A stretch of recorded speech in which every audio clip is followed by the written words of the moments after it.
craftsmanship and thoughtfully curated interiors. That's exactly what you discover when you visit Stanley Boutique Homes in the heart of Colombo 7 at Ward Place. Stay tuned in. We're going to talk to key stakeholders from Stanley Lifestyle and Singer to find out what exactly goes down and how you can indulge yourself in luxury living. My name's Abid and this is Pulse.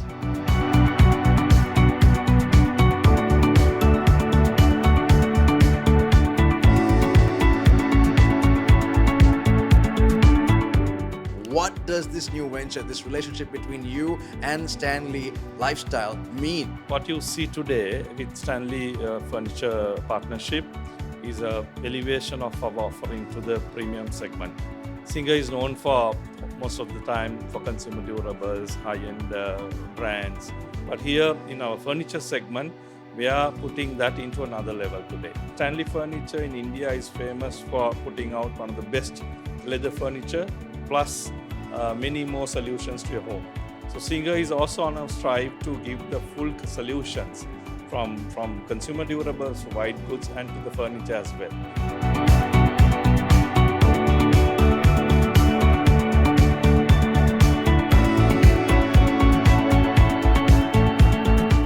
What kind of lifestyle is Stanley going to introduce to Sri Lanka through Singer? Stanley is a company that's 30 years old.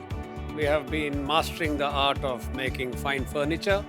Our furniture is not just stylish, it's not just lifestyle, it's also very functional, very practical, lasts a long time.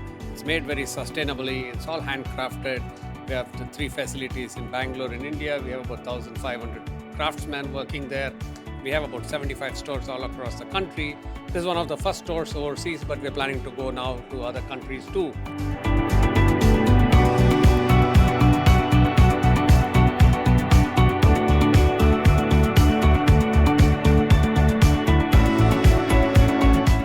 What do you feel like right now with the collaboration between Stanley and Singer? I think it's a great collaboration and I'm happy to see that Stanley in Colombo, because Stanley in India is a very, very well-known brand. It's right up there. So many stores across India. So I think Stanley coming to Colombo and Sri Lanka, I think it's amazing. And especially an Indian product, Indian brand coming in here.